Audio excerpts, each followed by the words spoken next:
ಆತ್ಮರೇ, ನಮ್ಮ ಭಾರತದ ಪ್ರಾಚೀನ ಇತಿಹಾಸ ಮಾಲಿಕೆ ಅಡಿಯಲ್ಲಿ ಇದು 4ನೇ ಸಂಚಿಕೆ.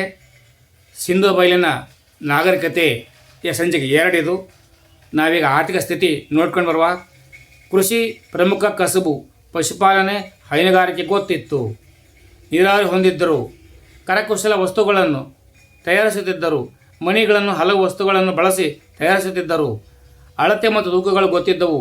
ಮೊಹೆಂಜೊದಾರೊದಲ್ಲಿ ಕಪ್ಪೆ ಚಿಪ್ಪಿನ, ಹರಪ್ಪಾದಲ್ಲಿ ಕಂಚಿನ ತಕ್ಕಡಿ ಪತ್ತೆಯಾಗಿವೆ. ದಶವಂಶ ಪದ್ಧತಿ ಬಗ್ಗೆ ಜ್ಞಾನ ಇತ್ತು. ಗುಜರಾತಿನ ಲೋಥಲ್ ಪ್ರಮುಖ ಬಂದರಾಗಿತ್ತು. ನಾಗೇಶ್ವರ, ಬಾಲ್ಕೋಟೆಗಳಲ್ಲಿ ಬಳೆ ಚಿಪ್ಪಿನ ವಸ್ತು ತಯಾರಿಕೆಗೆ ಹಾಗೂ ಸೌಟಿನಂಥ ವಸ್ತುಗಳ ರಚನೆಗೆ ಹೆಸರುವಾಸಿಯಾಗಿದ್ದರು. ಬಳಪದ ಕಲ್ಲು ರಾಜಸ್ಥಾನ್, ಗುಜರಾತ್ನಿಂದಲೂ ಲೋಹವನ್ನು ರಾಜಸ್ಥಾನದಿಂದಲೂ ಹಾಗೂ ಕಚ್ಚಾ ಪದಾರ್ಥ ತಾಮ್ರವನ್ನು ರಾಜಸ್ಥಾನದ ಖೇತ್ರಿಯಿಂದನೂ ಬಂಗಾರವನ್ನು ದಕ್ಷಿಣ ಭಾರತದಿಂದ ತರಿಸಿಕೊಳ್ತಾ ಇದ್ದರು. ಹರಪ್ಪ ನಿವೇಶನದಲ್ಲಿ ನಿಕ್ಕಲ್ ಬಗ್ಗೆ ಕುರುಹುಗಳಿವೆ.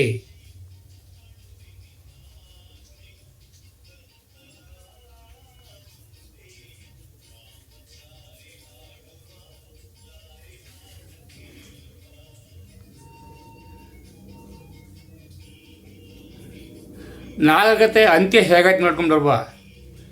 ನದಿಗಳ ಹರಿವಿನ ಪಥದಲ್ಲಿ ಬದಲಾವಣೆಯ ಸತತ ಪ್ರವಾಹ, ಬರಗಾಲ, ಮಣ್ಣಿನ ಸವೆತ, ಸಾಂಕ್ರಾಮಿಕ ರೋಗಗಳು, ಪರಕೀಯರ ದಾಳಿಗಳಿಂದ ಅವನತಿ ಹೊಂದಿರಬೇಕೆಂದು ಅನೇಕ ಇತಿಹಾಸಕಾರರು ಉಲ್ಲೇಖಿಸಿದ್ದಾರೆ. ರೂಪರ್, ಪಂಜಾಬ್. ಇದನ್ನು ಸಂಶೋಧಿಸಲ್ಪಟ್ಟ ವ್ಯಕ್ತಿ YD ಶರ್ಮಾ.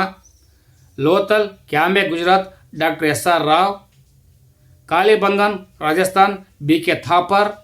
ಧೂಲ್ವೀರ, ಕಚ್, ಗುಜರಾತ್, RS ಬಿಸ್ತಾ. ಚಾನುದಾರೋ, Sindh, ಪಾಕಿಸ್ತಾನದಲ್ಲಿದೆ, NG Majumdar. ಅಲಂಗೀರ್ಪುರ್, UPಯಲ್ಲಿದೆ, YD Sharma. ಸೋರ್ ಕೋಟಾಡಾ, ಗುಜರಾತ್ನಲ್ಲಿದೆ, JP Joshi. ರಂಗ್ಪುರ್, Gujarat, NG Majumdar. ಕೋಟಡೀಜಿ, Pakistan, EA Khan. ಬನಾವಲಿ, Haryana, RS ಬಿಸ್ತಾ. ಸಿಂಧೂ ನಾಗರಿಕತೆ ಜನರ ಪ್ರತಿಯನ್ನು ಪ್ರಮುಖ ದೇವರನ್ನಾಗಿ ಹಾಗೂ ಡುಬ್ಬದ ಗೂಳಿಯ ಪ್ರಮುಖ ಪ್ರಾಣಿಯಾಗಿ ಪೂಜಿಸುತ್ತಿದ್ದರು. ಯೂಫ್ರಟಿಸ್ ಮತ್ತು ಟೈಗ್ರಿಸ್ ಕಣಿವೆಯ ಮೆಸೊಪೊಟೇಮಿಯಾ ನಾಗರಿಕತೆ, ನೈಲ್ನ ಈಜಿಪ್ಟ್, ಸಿಂಧೂ, ಇಂಡಿಯಾ ಮತ್ತು ಹಯಾಂಗೋ ಚೈನಾ ಇವುಗಳು ಸಮಕಾಲೀನ ನಾಗರಿಕತೆಗಳಾಗಿವೆ.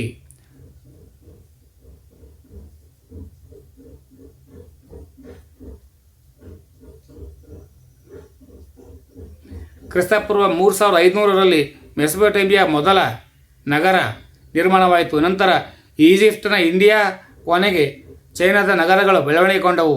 ಸಿಂಧೂ ನಾಗರಿಕತೆಯು ಶಾರ್ತೋಗ್ನಗೈ ಅಫ್ಘಾನಿಸ್ತಾನದಲ್ಲಿ ಕಂಡುಬರ್ತದೆ, ದಕ್ಷಿಣದ ಗುಜರಾತ್ವರೆಗೆ, ಮತ್ತು ಸುತ್ಕೇಂದರ್ ಅಂದರೆ ಮಖ್ರಾನ್, ಅಲಂಗೀರ್ಪುರ್ ಅಂದರೆ ಈಸ್ಟ್ ಡೆಲ್ಲಿಯವರೆಗೆ ಗಡಿಗೆ ಹೊಂದಿದೆ. ಬಲೂಚಿಸ್ತಾನ್, ಮೆಗ್ರಾದಲ್ಲಿ 6 ದ್ವೀಪಗಳು ದೊರೆತಿದ್ದು ಅದರಲ್ಲಿ ಪ್ರಾಣಿ ಅವಶೇಷಗಳನ್ನು ಕಾಣಬಹುದಾಗಿದೆ. ಸಿಂಧೂ ನಾಗರಿಕತೆಯ ಬೆಳವಣಿಗೆಯನ್ನು 4 ಹಂತಗಳಾಗಿ ಗುರುತಿಸಲಾಗಿದೆ. 1ನೇ ಹಂತ ಮೆಹರ್ಗರ್, ಬೋಲಾನ್ ಕಣಿವೆ ಹತ್ತಿರವಿದೆ, 150 ಕಿಲೋಮೀಟರ್ ವಾಯುವ್ಯದಿಂದ. ಮೊಹೆಂಜೊದಾರೋ, ಬಲೂಚಿಸ್ತಾನ್ ಆಡಳಿತ ಕೇಂದ್ರ ಕೂಡ ಆಗಿತ್ತು. 2ನೇ ಹಂತ ಅಮ್ನಿ, ಬಲೂಚಿಸ್ತಾನದೊಂದಿಗೆ ಸಂಪರ್ಕ ಹೊಂದಿದೆ. 1959 ಮತ್ತು 1969ರಲ್ಲಿ ಕಂಡು ಬಂದು ಹಿಡಿಯಲಾಯಿತು. 3ನೇ ಹಂತ ಕಾಲಿಬಂಗನ್, ಗಾತ್ರದಲ್ಲಿ ಹರಪ್ಪನ್ ಮತ್ತು ಮೊಹೆಂಜೊದಾರೋ ನಂತರದಾಗಿದೆ. ಪ್ರೀ ಹರಪ್ಪನ್ ಲಕ್ಷಣಗಳು ಕೂಡ ರಕ್ಷಕವಾಗಿದೆ. ಹೊಸ ಮತ್ತು ಹಳೆಯ ಕಾಲಿಬಂಗನ್ 2400 ವರ್ಷಗಳ ಹಿಂದಿನದು. 4ನೇ ಹಂತ ಕಟ್ಟಡಗಳ ನಿರ್ಮಾಣ 2100 ವರ್ಷಗಳ ಹಿಂದೆ. ಓಣಿಗಳು ಹರಪ್ಪ ಮತ್ತು ಮೊಹೆಂಜೊದಾರೋ ಮಾದರಿಯಲ್ಲಿವೆ. ದೊಡ್ಡ ಹಡಗು ಹೊಂದಿದೆ. ಸಿಂಧೂ ಮೆಸೊಪೊಟೇಮಿಯಾ ನಾಗರಿಕತೆಗಳ ನಡುವಿನ ವ್ಯಾಪಾರ ಕೇಂದ್ರವಾಗಿತ್ತು. ಪರ್ಷಿಯನ್ ಗಲ್ಫ್ ಸೀಲ್ ದೊರೆತಿದೆ.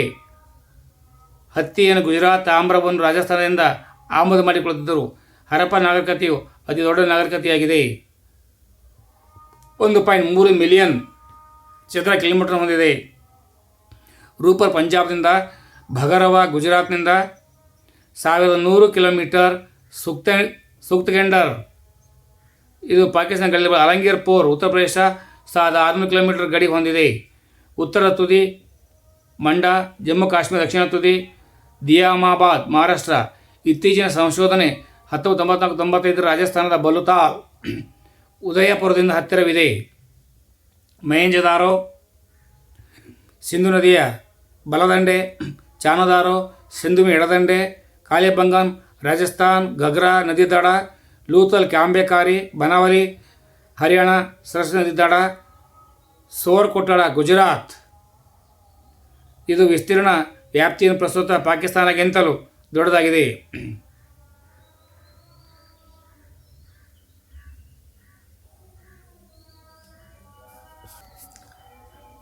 ಮೊಹೆಂಜೊದಾರೋ ಲೋಥಲ್ಗಿಂತಲೂ 18 ಪಟ್ಟು ದೊಡ್ಡದು. ಕಾಲಿಬಂಗನ್ 2 ಪಟ್ಟು ದೊಡ್ಡದಾಗಿದೆ. ಶುಭಾ ಅಂದರೆ ಕಬೂಲ್, ಸುವಾಸ್ತು ಸ್ಪಾತ್, ಕವು ಕುರ್ರಂ, ಬೊಮ್ರಿ ಗುಮಾಲ್, ಸುಪಮಾ ಸೋಹಾನ್ ನದಿಗಳು. ಅವಕಸ ನಿರ್ಮಿತ ಬಾವಿ, ಉತ್ಕಾ ಚಿಲುಮೆ ನೀರು. ಸೋಮರಸ ಎಂಬುದು ವಿಶೇಷವಾಗಿ ಹಿಮಾಲಯದ ಮುಜಾವತ್ ಶಿಖರದಲ್ಲಿ ಬೆಳೆಯುತ್ತಿದ್ದು ಗಿಡವೊಂದರ ರಸ. ಇದರ ಉಪಯೋಗ ಧಾರ್ಮಿಕ ಸಮಾರಂಭಗಳಿಗೆ ಮಾತ್ರ ಸೀಮಿತವಾಗಿತ್ತು. ಸುರ ಎಂಬುದು ಸಾಮಾನ್ಯ ಮಾದಕ ಪಾನೀಯವಾಗಿತ್ತು. ಶತಬಜಿ ಅಂದರೆ 100 ಗೋಡೆಗಳಿಂದ ಕೂಡಿದ್ದು. ಶಾರದಿ ಶರತ್ಕಾಲದಲ್ಲಿ ನಿರಾಶ್ರಿತರಿಗೆ ಆಶ್ರಯಸ್ಥಾನ. ಕೃಷಿ ಜಾರ್ಪಾಣಿ. ವೈದ್ಯ ಸದನಿ ಅಂದರೆ ರಾಪ್ತಿ ಗಡಕ್ ನದಿ. ಒಂದು ಕೃಷ್ಣಾಲವು. ಒಂದು ರತಿ ಅಂದರೆ 1.8 ಗ್ರೇನ್ಗಳು. ನಾಣ್ಯ ಬಂಗಾರ. ವೇದಾಂತಗಳ ಸಂಖ್ಯೆ 6. ಶಿಶ ಧ್ವನಿಶಾಸ್ತ್ರ. ಕಲ್ಪ ಸಂಸ್ಕಾರಶಾಸ್ತ್ರ. ವ್ಯಾಕರಣ ನಿರುಕ್ತ.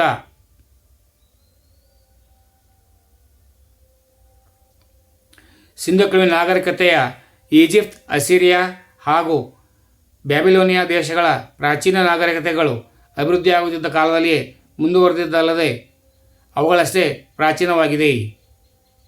ಮುಂದಿನ ಭಾಗವನ್ನು ಮುಂದಿನ ವಿಡಿಯೋಗಳು ತರಲಿಕ್ಕೆ ಇಷ್ಟಪಡ್ತೇನೆ. ಜೈ ಹಿಂದ್, ಜೈ ಕರ್ನಾಟಕ, ಜೈ ಭಾರತ್. ಸರ್ವೇ ಜನೋ ಸುಖಿನೋ ಭವಂತು.